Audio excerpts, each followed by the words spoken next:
Vous écoutez Le Salon dans tes oreilles, une balado-diffusion dans laquelle des auteurs, des autrices et des personnalités discutent de leurs livres et des sujets qui animent l'actualité littéraire. Les enregistrements ont été faits lors du dernier Salon du Livre de Montréal. OK. Bonjour. Alors, bonjour, je m'appelle Mathieu Bellil. J'ai le plaisir de vous convier à vous accueillir à une discussion avec mon homologue qui est à ma droite. Et là, vous allez comprendre pourquoi j'ai écrit un livre sur l'espoir. C'est parce que l'espoir, c'est une attente. C'est une confiance qui fait que même si l'invité n'est pas encore là, et je tiens à vous dire, il m'a prévenu, il est pris dans la parade du Père Noël. Alors René a une excellente raison de ne pas être encore là, mais il m'a prévenu et je lui ai dit, René, il n'y a pas de souci, pendant que nous t'attendrons, nous ferons du feu. Alors c'est le titre, bien sûr, de son magnifique recueil. Et si vous me permettez, j'aurais envie de vous en citer quelques lignes parce que il m'a conquis dès les premières lignes. René est un poète, mais je le découvre aussi ces années-ci grâce à un petit livre qu'il a fait, enfin pas un petit livre, un grand livre qu'il a fait avec Yara El-Gadban, Les racistes n'ont jamais vu la mer. Je découvre René comme un essayiste.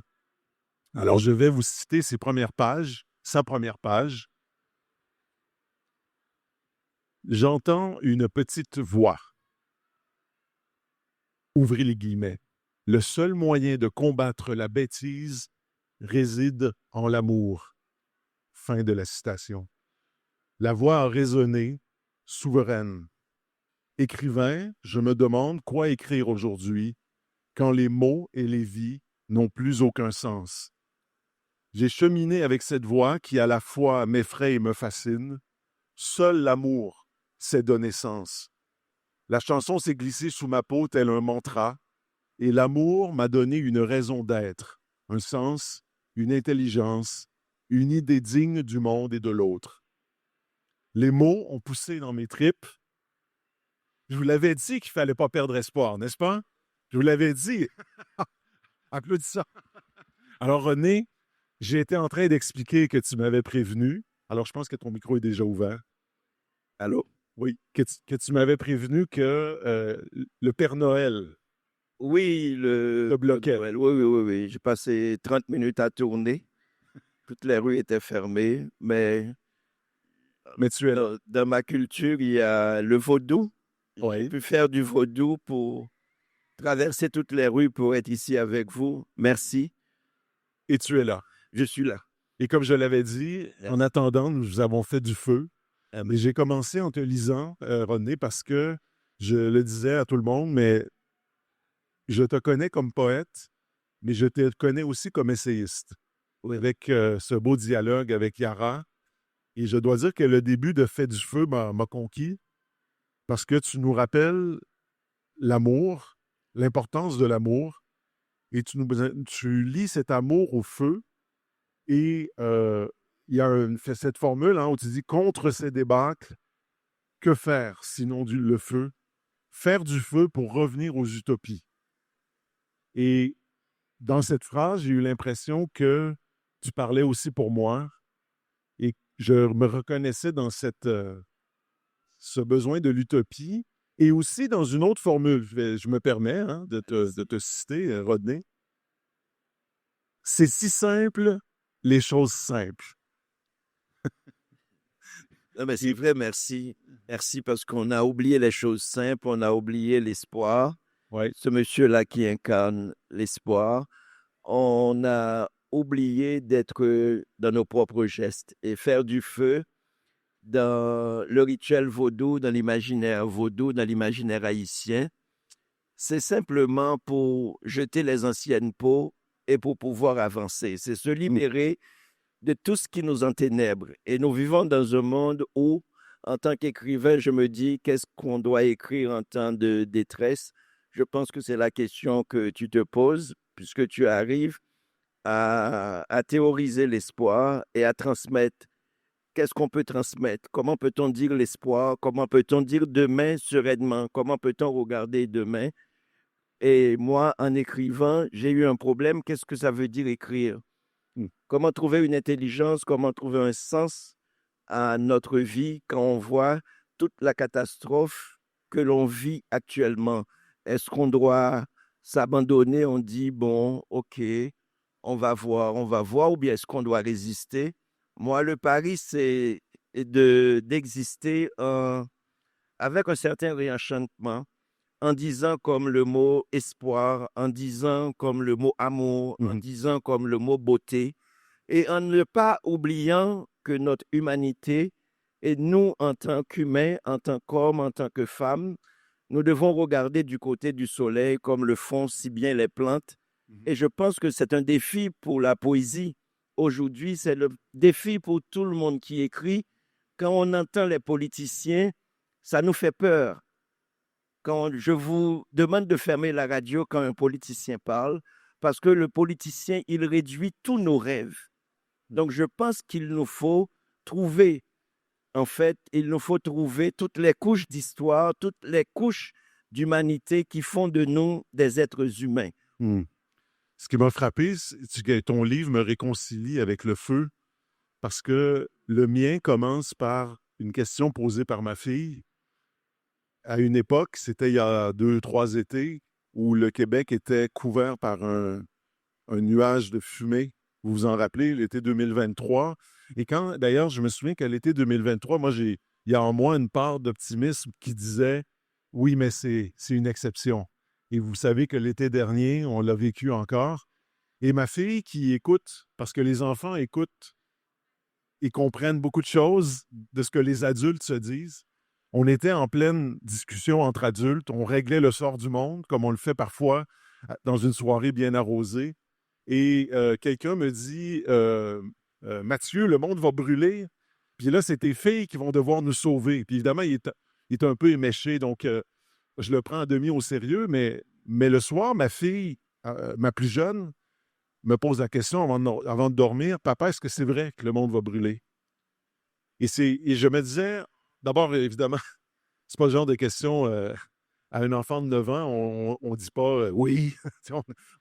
Puis on peut pas dire non plus non, non, non, ça va bien aller. Puis il met des arcs-en-ciel partout, même si j'aime bien les arcs-en-ciel. Euh, alors je lui ai dit un truc comme il va falloir, il va falloir faire confiance aux pompiers. Et s'ils ont besoin de notre aide, on va aller les aider. On va prendre nos seaux d'eau, on va aller les aider.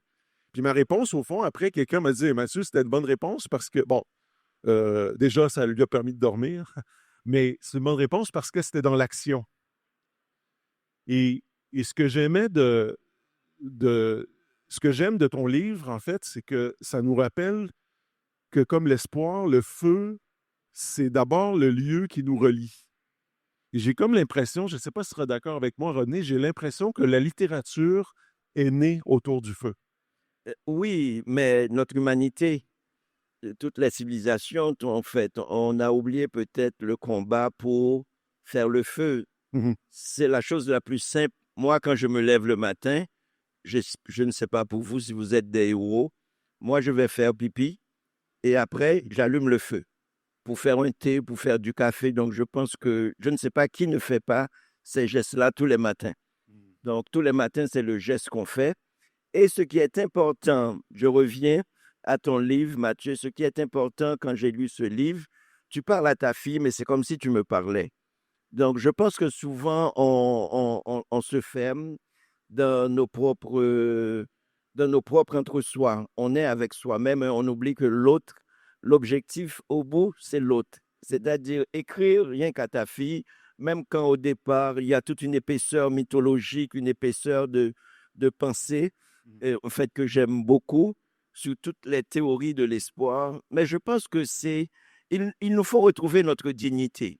Mm. Parce que des fois, quand on entend, par exemple, à la radio parler Donald Trump, parler les politiciens, je vais revenir toujours aux politiciens, parce que je pense que nous sommes très mal gouvernés.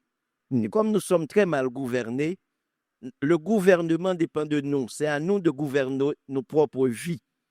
Donc, et c'est intéressant d'intégrer les enfants, d'intégrer ta fille. Moi, je me dis, mais qu'est-ce que je dois dire à ma fille quand je dis le mot demain? Qu'est-ce que je lui dis sur la planète? Mhm. Et je vais vers les choses simples, comme l'arbre. Regardez un arbre. Ouais. Je vais vers les choses simples, mais vraiment simples comme l'eau qu'on boit. Est-ce que dans 20 ans, dans 30 ans, est-ce que on n'est pas en train de nous empoisonner? Et je pense que c'est intéressant, toute la couche d'écriture, parce que l'être humain est dans une complexité. On est plus grand que souvent qu'on nous le dise. Ce qu'il y a, c'est souvent le mépris, c'est souvent un regard qui nous dévalue. Mhm. Et je pense que l'écriture nous permet de saisir notre humanité, de saisir notre totalité.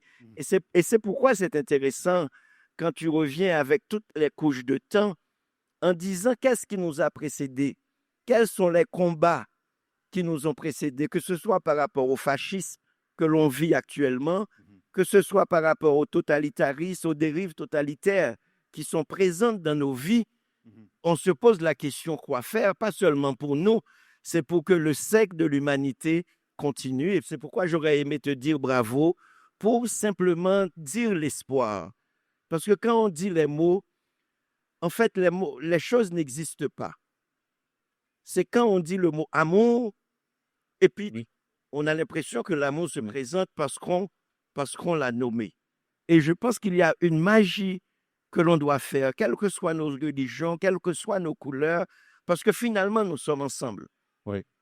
Oui. Et c'est ça, il faut intégrer votre fille. Moi, j'ai été à Québec dernièrement, à Québec en toutes lettres, et j'ai eu une conversation extraordinaire avec un mendiant, un itinérant, qui était au café, et puis il s'appelle Jasmin. Et Jasmin était, qu'est-ce qu'il était? Il était paysagiste. Et Jasmin connaît des choses que je ne connais pas du tout. Mais ce mec, il est dans la rue. Et peut-être on doit regarder les vieux qui leur parlent, les gens malades, en fait, les gens qui nous demandent en fait quelques sous. Mais peut-être simplement leur parler et puis vous voyez que c'est un frère, c'est un ami, c'est une cousine. Et je pense que l'altérité, c'est quelque chose à activer ou à réactiver. Absolument d'accord. Et d'ailleurs, j'ai adoré que tu dédies ton livre. Il y a une petite mention, c'est à toi. Oui, À toi. oui. Et à toi, moi, je me suis senti immédiatement concerné. Alors, je ne sais pas, peut-être que c'est peut-être pas moi toi, mais je pense que oui. Je pense que si tu veux créer tu tends la main. Si tu dis c'est à moi, c'est à toi. C'est ça. Ouais. C'est ce qu'on a fait. Et j'ai écrit dernièrement dans mon discours de la réception du prix Fleury-Mépler, on ne nous avait pas dit que le monde est à nous. Quand on est haïtien, quand on est pauvre, quand on est dans un village reculé, on ne nous a pas dit que le monde est à nous. Aujourd'hui, on est en train de nous dire que le monde appartient aux milliardaires. Non, j'aurais aimé que les jeunes de Saint-Michel, tous les jeunes du monde, se mettent debout pour dire non, le monde est à nous. Mais tu sais quoi, Rodney, ce qui me fascine avec ces milliardaires, c'est que ce sont eux qui ont la plus grande maîtrise sur l'avenir. C'est eux qui décident, dans la Silicon Valley notamment, qui décident de tout. Et eux-mêmes n'ont pas confiance en réalité en l'avenir. Ils se sont tous achetés des bunkers, des îles. Ils prévoient aller sur Mars ou sur la Lune, comme si quelque chose en eux, en fait, savait que ce qu'ils ont même construit et le monde dans lequel on vit, dans sa forme actuelle, n'était pas soutenable. Et tu sais, le problème actuel, je pense, c'est qu'il y en a deux. Et le premier, je trouve que j'aime que tu parles d'amour, j'aime que tu parles de feu parce que je me rends compte que, comme intellectuel et comme écrivain, nous avons été habitués, nous avons été éduqués. Je vois d'ailleurs Mélika Delmoumen qui vient de faire un livre sur la bonté. Oui. Et nous sommes entraînés intellectuellement d'abord à critiquer et à montrer ce qui ne va pas dans le monde. Et nous avons bien sûr raison de le faire. Il faut parler des crises, il faut parler des déclins, il faut parler des menaces. Mais vient un moment où le langage pour dire pour dire la beauté, pour dire la vie, pour dire non pas ce qui meurt, mais ce qui naît, pour dire non pas ce qui décline, mais ce qui grandit, pour dire non pas le crépuscule, mais l'aube, ce langage-là, on le perd. Et on le perd d'autant plus que le discours politico-médiatique dans lequel on baigne, c'est un discours qui nous mène d'une catastrophe à l'autre. Si vous restez branché aux nouvelles, ce que j'essaie de temps en temps, j'essaie de couper le fil parce que les nouvelles en continu, combinées aux réseaux sociaux, c'est en fait le découragement en continu. C'est-à-dire le sentiment d'une impuissance. Que faire devant l'ampleur de la tâche? Et ce que j'aimais du feu et ce que j'aime de l'espoir, c'est que le vrai feu, le vrai espoir, c'est ce qui nous relie aux autres. On espère trop aujourd'hui pour nous-mêmes. C'est la grande erreur. Nous sommes riches de désirs individuels. Nous sommes pauvres, hélas, de désirs collectifs. Nous avons de la peine. Je pense que tout serait réglé sur la terre si nous avions de l'espoir pour les autres. Alors que si vous allez dans un rayon du bien-être, dans n'importe quelle librairie, c'est pas ça qu'on vous vend. On vous vend l'espoir pour vous, pour vous-même. Je comprends les humains de faire ça. Mais j'ai l'impression que dans cette espèce de quête du bien-être personnel, dans cette espèce de quête de croissance pour soi, on trahit notre propre humanité. Et j'aime dans ton livre aussi que tu nous parles des arbres. Parce que j'y arrive aussi dans mon livre aux arbres. Les arbres nous enseignent la patience. Ils nous enseignent le temps long. Les enfants, eux, nous enseignent l'impatience et la vie qui veut, jaillir. Les arbres étaient là avant nous. Ils y seront après. Et j'ai aimé cette image quand tu dis, au fond, l'arbre, ce qu'il nous enseigne d'abord, c'est à nous tourner vers la lumière. Oui. Je trouve ça magnifique. Oui. Vraiment, j'avais besoin de toi. J'avais besoin que tu me rappelles la beauté, surtout en novembre, là, moi qui souffre de dépression saisonnière, j'avais besoin que tu me rappelles la beauté du soleil. Oui, j'aime beaucoup ce que tu dis, Mathieu, parce qu'il y a, en fait, dans la cosmogonie d'où je viens, et la mort n'est pas loin de la vie. Oui. Donc, quand il y a toute mort, appelle une naissance. Toute mort appelle une naissance. Donc, comme toute mort appelle une naissance, il ne faut pas avoir peur d'un monde qui tombe. Il faut se préparer à reconstruire, à refaire ce qui est défait. Donc, je pense que c'est la tâche de l'écrivain. Et puis, il ne faut vraiment pas abandonner aucune tâche aux politiciens. C'est notre tâche à nous en tant qu'individus. Nous avons, et j'aime beaucoup l'idée de l'autre.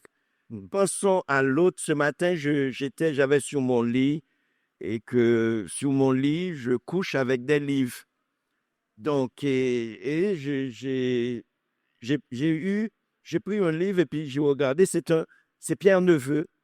Donc, son dernier livre de poèmes, c'est Paul Chanel, mon enfant, etc. Donc, Yara m'a écrit parce qu'on continue, les racistes n'ont jamais vu la mer. Et puis, j'avais imprimé ça et puis j'ai pris ça. Elle me parlait du Liban. Donc, et la question de nouvelles, de l'actualité, je pense qu'il y a des pourrissements, des zones d'enténèbrement qu'il faut éviter. Il faut éviter de donner de la place à tout ce qui nous détruit. Et ce qu'on fait, on passe d'une chaîne à l'autre, etc., en démultipliant ce qui nous détruit. Donc, je pense qu'on est, sans le savoir, dans une forme d'autoflagellation. Et quand on nous dit qu'il y a 200 enfants qui sont morts, quand on nous dit qu'on bombarde telle ville, on a oublié le sens des choses parce qu'il y a une répétition telle, on a oublié que ce sont des enfants. Pendant que on cajole nos enfants et puis on regarde à la télévision des enfants qui sont bombardés. On regarde comment c'est beau Montréal, on fête Noël, la parade de Noël. Et puis, il y a des villes. On nous dit les villes sont bombardées et dans notre tête, on ne fait pas même l'idée que ces villes, ce sont des villes que les humains habitent. On oublie que ces villes, ce n'est pas des villes qui sont bombardées, c'est des humains. C'est la terre, c'est les arbres, c'est les enfants. On oublie ça.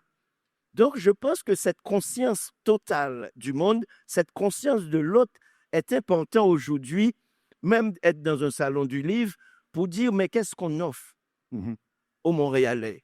Qu'est-ce que serait Montréal sans ce salon du livre? Puisque ça nous amène à une conversation qui nous détourne de nous-mêmes, qui nous détourne de notre confort, de notre indifférence pour dire, ah, là, il y a Gaza, là, il y a le Liban, là, il y a le Soudan, là, il y a Haïti, là, il y a l'amour, là où il y a la joie. Parce que la vie devrait être, comme le dit si bien Louise Dupré, un exercice de joie. Quelle joie que nous octroyons tous les jours. Donc, je pense qu'on n'a pas besoin de l'autre pour nous dire, voici le chemin de la joie. Et ça peut être avec le thé qu'on aime, ça peut être notre manière de revisiter notre vie en y mettant de l'amour, de la tendresse, et comme le dit si bien Mélika, une petite bonté tous les jours pour l'autre et pour nous-mêmes. Magnifique. J'ai presque envie d'applaudir. Quelle envolée. Mais René, ce que j'aime aussi dans ton livre, c'est que, parce que là, tu viens de nous parler en effet, de tout ce qui, dans ce monde, cloche, hélas, toute cette souffrance. Parfois, j'ai l'impression que nous vivons à une époque où nous avons perdu de vue le proche. C'est-à-dire que, alors, il ne s'agit pas, bien sûr, de perdre de vue le lointain. Nous avons besoin du lointain. Nous avons besoin de tout ce qui, dans ce monde, peut nous rendre humains et agrandir notre conscience. Mais quelquefois, je me dis que nous ne pouvons guérir le lointain qu'à partir du proche. Que si j'entends parler des guerres, j'entends parler des bombardements, j'entends parler de destruction, et que moi-même, tout de suite après, j'agis comme un destructeur, j'ajoute au mal envers mon voisin, mon enfant, je suis en fait en train de me rendre complice d'une destruction qui, et j'ai envie de dire, on a tellement aujourd'hui de peine à demeurer attentif aux êtres et aux choses qui nous entourent. Et j'ai l'impression que la poésie, si elle est extraordinairement précieuse, mais si elle a quelque chose à nous enseigner d'absolument capital, c'est de redevenir attentif aux choses. Et j'aime souvent dans ta poésie, c'est par exemple, j'aime par exemple ces énumérations de choses qui parfois, je me rends compte, je connais comme des mots, mais pas comme des réalités. C'est si simple, les choses simples écrites dessus. L'argan, la sauge, la menthe, le laurier, l'aubépine, le fumet des collines, la direction des vents, le chant des mésanges. Et je te lisais et je faisais de longues pauses et je me disais, à quoi ressemble l'aubépine? À quoi ressemble le laurier? Et je me rendais compte que je ne connais pas le monde. Mais merci, hein, merci. J'espère, je fais le vœu. Comme on parle de Noël, donc ce monsieur va devenir poète. Donc, c'est un pari. Cet essayiste, il va devenir poète. Mais c'est important de voir le proche et le lointain, puisqu'en fait, comme je le disais, dans ma cosmogonie, dans ma culture, dans mon imaginaire, les choses viennent en double. Il y a toujours une double scène. Et en créole, on te dit souvent, ça, ouais, c'est pas ça. Et que ce que tu vois n'est pas ça, n'est pas la réalité. Donc, derrière ce que tu vois, il y a toujours autre chose. Derrière une personne, derrière un mendiant, derrière une montagne, il y a toujours une autre montagne. Donc, c'est-à-dire que c'est toute la complexité. Donc, si on ne maîtrise pas le proche, évidemment, on ne peut pas maîtriser le loin. Il y a beaucoup de gens qui parlent de guerre, mais chez eux, dans leur propre conscience, c'est la guerre. C'est ça. Si la guerre est en nous, comment peut-on arriver à une mémoire pacifiée? Si notre corps n'est pas pacifié, et notre corps est pacifié, parce que tout le monde a besoin d'une chose, c'est de la tendresse, de l'amour, de la beauté, de la bonté. Je ne connais pas quelqu'un, je ne connais pas un homme ni une femme qui n'a pas besoin de ça. d'un regard qui nous fait comprendre que nous sommes des êtres humains. Donc, comme une plante, comme un jardin. Donc, on a besoin de tout ça. Et c'est dans les choses simples qu'on trouve tout ça. C'est-à-dire que moi, on m'a appris à respecter le pain parce que le pain manque chez nous. Quand j'étais en Haïti, trouver le pain, trouver de l'eau. Des fois, il y a des gens qui font 7 km, 10 km pour aller chercher de l'eau. Est-ce que vous voyez? Donc, il faut qu'il y ait du respect pour l'eau. En fait, les ressources ne sont pas infinies. Et nous, On les ce tient qu'on pour doit- acquises. on les tient pour acquises, mais beaucoup plus que tenir pour acquis, on nous a appris à gérer l'abondance. Tous les matins, on dit quel pain que je vais manger. Quand vous rentrez dans un restaurant, on vous dit quel type de lait. Et il y a une conversation terrible parce on énumère 15 types de lait. Est-ce que vous voyez? Alors que ça n'existe pas chez moi. Ça n'existe pas. C'est-à-dire que parce qu'il y a des gens, pour nourrir leurs enfants, leurs bébés qui n'ont pas de lait. Donc, le lait, c'est le lait. La nourriture, c'est la nourriture. Donc, vous voyez, donc, on est en train de gérer l'abondance. Le matin, le plus gros problème qu'on a le matin, c'est d'ouvrir notre garde-robe et de faire un défilé de mode pour dire comment je vais être beau pour venir au Salon du Livre de Montréal. Et vous êtes en train de chercher, etc. Parce que c'est ça qu'on nous a appris. Mais c'est tellement simple, les choses simples. Parce qu'il faut simplement y mettre du cœur. Parce que je pense qu'on a oublié. On a oublié les choses simples. Comme tu dis, l'aubépine, comme tu dis, un oiseau, comme tu dis, tu touches tes plantes, tu parles à tes plantes. Moi, quand j'étais jeune, comment je suis devenu poète? C'est que quand j'étais jeune, il n'y avait pas de jouets, il n'y avait pas de vidéos, il n'y avait rien. En fait, moi, je parlais aux anolis, je parlais aux lézards, je parlais aux arbres, donc et je parlais à toutes les plantes. Donc, je courais vraiment sous les caféiers à Cavaillon, et puis j'écoutais ma grand-mère. J'écoutais ma grand-mère qui me parlait, et tous les soirs, on lisait dans la Bible, ma grand-mère qui ne savait pas lire. Donc, tout ça, pour moi, c'est de la magie. Il y a des fois, j'écris de la poésie, ça me paraît tellement simple, cette grande beauté, parce que je n'ai rien.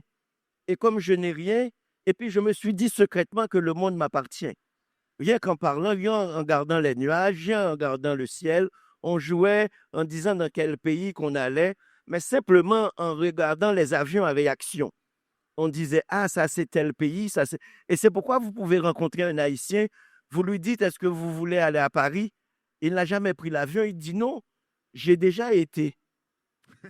Parce que la vie imaginaire est plus forte que la vie réelle. Ce qu'on imagine est beaucoup plus fort que ce qu'on vit.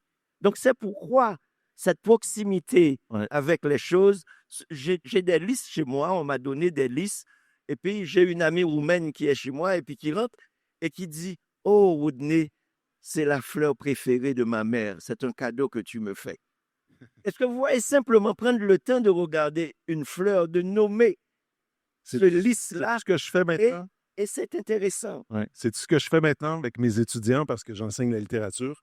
À chaque année maintenant, quelque part au mois d'avril, j'amène mes étudiants en forêt pour leur faire écrire, d'abord pour leur faire voir la forêt, parce que je leur demande, est-ce que vous avez déjà vu des arbres? Alors ils rient, ils se mettent tous à rire parce qu'ils se disent, bien évidemment, j'ai vu des arbres. Non, non. Avez-vous vraiment déjà vu un arbre? Pour vrai? Est-ce que vous avez déjà vu la manière dont un arbre se construit? Est-ce que vous avez déjà vu la vie naître? Et je les amène en forêt, je leur fais écrire sur... Je les fais mettre je leur dis d'abord, mettez-vous à la place de la roche. Oui. OK. Alors, au début, ils trouvent ça ridicule. Mettez-vous à la place de cette branche tombée de l'arbre. Et ils se mettent à raconter l'histoire de la branche tombée de l'arbre. Ils se mettent à raconter l'histoire de la nostalgie de cette branche qui, jadis, pouvait voir loin et qui, maintenant, est piétinée, dévorée par les insectes. Et je trouve que, tu vois, je suis en train de devenir poète. Contagieux, ton affaire. Mais tu deviens d'abord une pierre, tu deviens une roche. C'est intéressant. C'est le chemin pour aller à la poésie.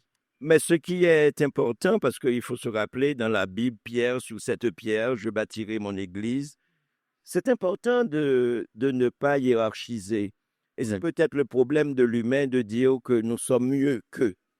nous sommes mieux que l'arbre, donc nous pouvons Tout mettre dans des cases. mettre dans des cases, Ouais. etc. Et nous ne nous abandonnons pas aux choses simples. Nous ne nous abandonnons pas aux choses simples, c'est-à-dire qu'on nous a appris simplement à utiliser. Donc, nous avons un regard pragmatique sur les choses. Et qu'il y a plein de gens, donc moi, ce que je fais avec ma fille Et utilitaire. est utilitaire. Ouais. Oui, est utilitaire. Donc, ce qu'il faut, Ce que tu fais avec ta fille, c'est quoi? donc, ce que je fais avec ma fille, c'est lui apprendre les choses simples parce qu'on mange des œufs tous les matins, mais il y a beaucoup d'enfants qui ne savent pas d'où viennent ces œufs qu'on est en train de manger. Mais voir une poule pondre un œuf, c'est voir une réalité très complexe. C'est-à-dire se poser la question, qu'est-ce qui a précédé le pain qui est sur notre table? Il y a un boulanger et on sait que le pain se fait la nuit, on sait comment, il y a la farine, il y a tout le procès et souvent on oublie le procès, on développe ce rapport utilitariste. Donc, et on perd la complexité, on perd la couche et il faut entrer, je pense, dans les profondeurs et de nous-mêmes aussi pour comprendre qu'est-ce qu'il y a dans notre... Des fois, on peut voir quelque chose et puis on pense que c'est de la haine et puis quelque part, il y a autre chose. Il y a autre chose. Donc, c'est pourquoi moi, j'ai peur des gens qui jugent très, très vite. Et c'est pourquoi j'ai dit aux gens, si vous cherchez un homme noir dans le salon du livre de Montréal, c'est pas moi. Parce que je suis simplement un être humain. Oui. Donc, capable de bonté, de beauté, d'abondance et plein de poésie. Et un ami aussi. Hein? René, on me dit que c'est fini. Mais alors, un poème pour... je peux te lire pour finir? Le royaume est ici, le royaume est ailleurs. Je fais du feu, rien n'est brûli dans la furie de l'espérance. Merci. Et c'est là qu'on se retrouve. Merci beaucoup. Merci à vous. Merci. Merci pour l'espoir. Merci à toi. Je me permets de vous dire, parce que aussi tout ça est affreusement autopromotionnel, que René et moi, on sera, je crois, à nos kiosques qui sont l'un face à l'autre. C'est là. C'est par là. Merci pour continuer la conversation. Merci à vous tous et toutes. Merci. Plaisir. Merci beaucoup.